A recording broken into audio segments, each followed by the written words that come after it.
Hi dear friends, ಹೇಗಿದ್ದೀರಾ? ಎಲ್ಲ ಚೆನ್ನಾಗಿದ್ದೀರಾ ಅಲ್ವಾ? Welcome back to my channel Ambika's recipe garden.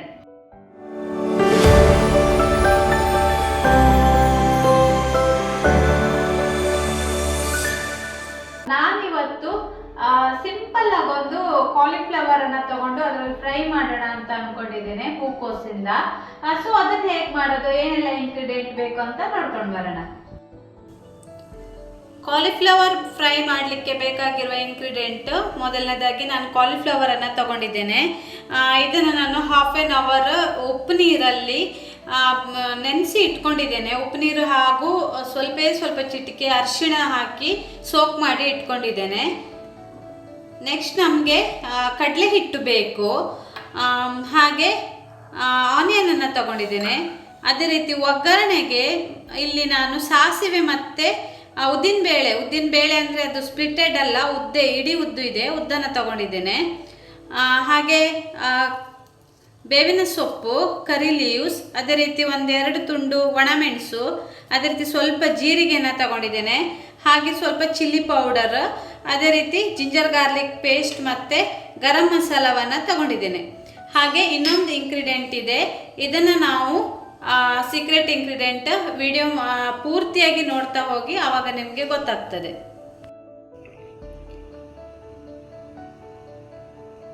ಈ ಕಾಲಿಫ್ಲವರ್ ಅನ್ನು ನಾವೀಗ ಬಾಯ್ಲ್ಡ್ ಮಾಡ್ಕೊಳ್ಬೇಕು. ಇದನ್ನು ನಾವು ಮುಕ್ಕಾಲು ಅಂಶ ಬಾಯ್ಲ್ಡ್ ಮಾಡಿಕೊಂಡು ನಂತರ ಮಾಡೋಣ.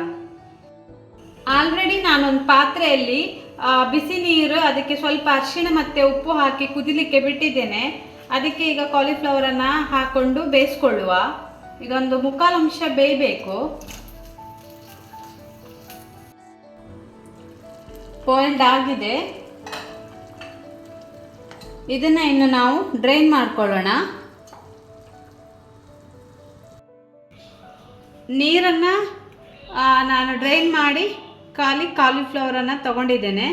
ಸೊ ಇನ್ನು ನಾವು ಒಗ್ಗರಣೆ ಹಾಕಿ ಇದನ್ನು ಫ್ರೈ ಮಾಡಿದರೆ ಆಯಿತು. ನಾನಿಲ್ಲಿ ಸ್ಟವ್ ಆನ್ ಮಾಡಿಕೊಂಡು ಒಂದು ಪಾತ್ರೆಯನ್ನು ಇಟ್ಕೊಂಡಿದ್ದೇನೆ. ಪಾತ್ರೆ ಬಿಸಿ ಆಗಿದೆ. ನಾನಿಲ್ಲಿ ಕೊಕೊನಟ್ ಆಯಿಲನ್ನು ಆ್ಯಡ್ ಮಾಡ್ತಾ ಇದ್ದೇನೆ.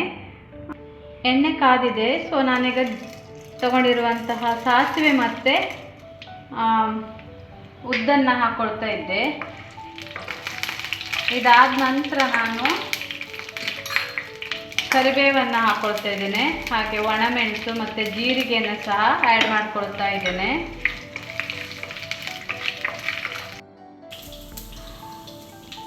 ಹಾಗೆ ಹೆಚ್ಚಿಕೊಂಡಿರುವಂತಹ ಆನಿಯನ್, ನಾನಿಲ್ಲಿ ಒಂದು ಆನಿಯನನ್ನು ತಗೊಂಡಿದ್ದೇನೆ.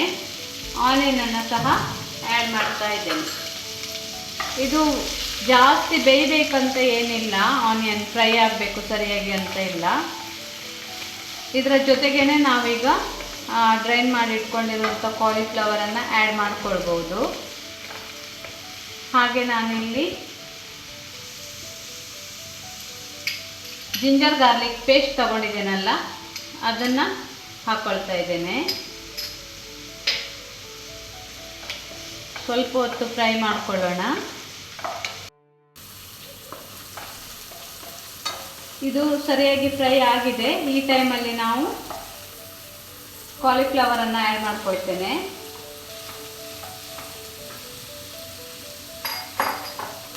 ಈ ಟೈಮಲ್ಲೇ ನಿಮಗೆ ಬೇಕು ಅಂದರೆ ಸ್ವಲ್ಪ ಸಾಲ್ಟ್ ನೋಡ್ಕೊಂಡು ಹಾಕ್ಕೊಳ್ಳಿ. ನಾವು ಉಪ್ಪು ನೀರಲ್ಲೇ ಬೇಯಿಸಿರೋದ್ರಿಂದ ಈಗ ನೆಸೆಸಿಟಿ ಇದೆಯಾ ಇಲ್ವೋ ಅಂತ ನೋಡಿ ಸಾಲ್ಟನ್ನು ಹಾಕ್ಕೊಳ್ಳಿ. ಖಾರದ ಪುಡಿಯನ್ನು ಹಾಕಿದ್ದೇನೆ. ಹಾಗೆ ಇದೊಂದು actually low calorie vegetable, diet ಅವರಿಗೆ ತುಂಬ ಒಳ್ಳೆಯದು ಈ ಫ್ರೈ ಕೂಡ. ಸ್ವಲ್ಪ ಎಣ್ಣೆಯನ್ನು ನೀವು ಕಡಿಮೆ ಹಾಕ್ಕೊಂಡ್ರೆ ಆಯಿತು. ಯಾಕಂದರೆ ಕಡಲೆ ಹಿಟ್ಟನ್ನು ನಾನು ಯೂಸ್ ಮಾಡ್ತಾ ಇದ್ದೇನೆ. ಬೇಸನ್ ಪೌಡರನ್ನು ಮಿಕ್ಸ್ ಮಾಡ್ಕೊಳ್ಳೋಣ.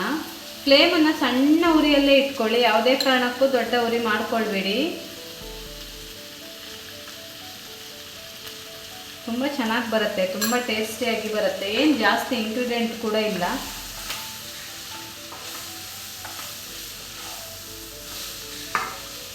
ಹೀಗೆ ಚೆನ್ನಾಗಿ ಮಿಕ್ಸ್ ಮಾಡ್ಕೊಳ್ಳಿ. ನಿಮಗೊಂದು ಐಡಿಯಾ ಸಿಗುತ್ತೆ ಬೇಸನ್ ಎಷ್ಟು ಪೌಡರ್ ಬೇಕಾಗಬಹುದು ಅಂತ. ಸ್ವಲ್ಪ ಸಾಲ್ಟ್ ಬೇಕು. ಹಾಗಾಗಿ ನಾನು ಸಾಲ್ಟನ್ನು ಆ್ಯಡ್ ಮಾಡ್ಕೊಳ್ತಾ ಇದ್ದೇನೆ.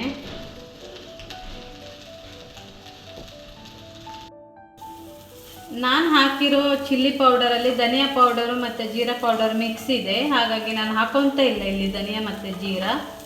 ಖಾಲಿ ಚಿಲ್ಲಿ ಪೌಡರೇ ಹಾಕ್ಕೊಳ್ಳೋದಾದರೆ ಧನಿಯಾ ಮತ್ತು ಜೀರಾ ಪೌಡರನ್ನು ಸಹ ಸ್ವಲ್ಪ ಸ್ವಲ್ಪ ಹಾಕ್ಕೊಳ್ಳಿ. ಇದನ್ನು ನಾನು ಸ್ವಲ್ಪ ಹೊತ್ತು ಲಿಡ್ಡನ್ನು ಕ್ಲೋಸ್ ಮಾಡಿ ಫ್ರೈ ಮಾಡ್ಕೊಳ್ತೇನೆ. ಲಿಡ್ಡನ್ನು ಆಗಾಗ ಓಪನ್ ಮಾಡಿ ನೋಡ್ತಾ ಇರ್ಬೋದು ಫ್ರೈ ಹೇಗಾಗಿದೆ ಅಂತ. ಇದು ಆಲ್ಮೋಸ್ಟ್ ಫ್ರೈ ಆಗ್ತಾ ಬಂದಿದೆ, ಇನ್ನೂ ಕೂಡ ಆಗಬೇಕು. ಅದು ನಾವು ಕಡಲೆ ಹಿಟ್ಟು ಹಾಕಿದ್ದೀವಲ್ಲ, ಅದು ಸರಿಯಾಗಿ ಬೇಯಬೇಕಲ್ವ, ಹಾಗಾಗಿ ಸ್ವಲ್ಪ ಕ್ರಿಸ್ಪಿಯಾಗಿ ಬರುತ್ತೆ, ತುಂಬ ಚೆನ್ನಾಗಿರುತ್ತೆ. ನಾನು ಹೇಳಿದ್ದೆ ಅಲ್ವ ನಿಮಗೆ, ಈ ಟೈಮಲ್ಲಿ ಒಂದು ಟೇಸ್ಟಿಗೆ ಇನ್ನೊಂದು ಇಂಗ್ರೀಡಿಯೆಂಟನ್ನು ಹಾಕ್ಕೊಳ್ತೇನೆ ಅಂತ. ಅದು ಕಿಚನ್ ಕಿಂಗ್ ಮಸಾಲ. ಇದು ಒಂದು ರೀತಿ ಎಲ್ಲ ಫುಡ್ಡಿಗೂ ಒಂದು ಎಕ್ಸ್ಟ್ರಾ ಫ್ಲೇವರನ್ನು ಕೊಡುತ್ತೆ. ಈ ಕಿಚನ್ ಕಿಂಗ್ ಮಸಾಲವನ್ನು ನಾನು ಸ್ವಲ್ಪ ಹಾಕ್ಕೊಳ್ತಾ ಇದ್ದೇನೆ.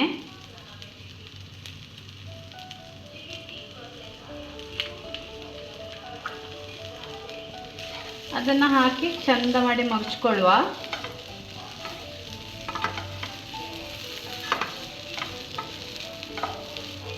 ಆಹಾ, ಈಗಲೇ ಒಳ್ಳೆ ಪರಿಮಳ ಬರ್ತಾ ಇದೆ.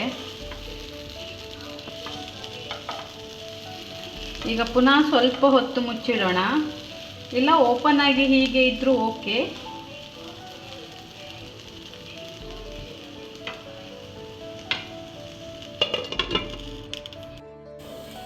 ಫ್ರೈ ಆಗ್ತಾ ಬಂದಿದೆ. ಈಗ ನಾನು ಗರಂ ಮಸಾಲವನ್ನು ಆ್ಯಡ್ ಮಾಡ್ಕೊಳ್ತಾ ಇದ್ದೇನೆ.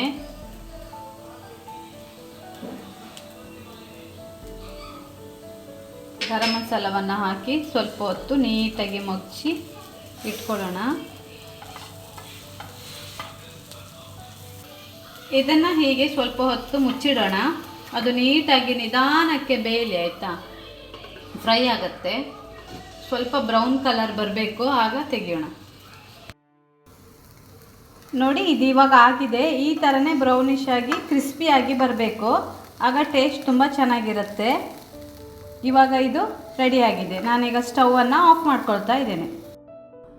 ನೋಡಿದ್ರಲ್ಲ ಫ್ರೆಂಡ್ಸ್, ನಮ್ಮ ಕಾಲಿಫ್ಲವರ್ ಫ್ರೈ ಹೇಗೆ ಬಂದಿದೆ ಅಂತ. ತುಂಬ ಯಮ್ಮಿಯಾಗಿ ಬಂದಿದೆ, ಅದೇ ರೀತಿ ಕ್ರಿಸ್ಪಿಯಾಗಿ ಸಹ ಬಂದಿದೆ. ಇದನ್ನು ನೀವು ಅನ್ನದ ಜೊತೆ ಸೈಡ್ ಡಿಶ್ ಆಗಿ ತಗೊಳ್ಬೋದು, ಇಲ್ಲಾಂದರೆ ಹಾಗೆ ಕೂಡ ತಿನ್ನಲಿಕ್ಕೆ ಕೂಡ ತುಂಬಾ ಚೆನ್ನಾಗಿರುತ್ತೆ.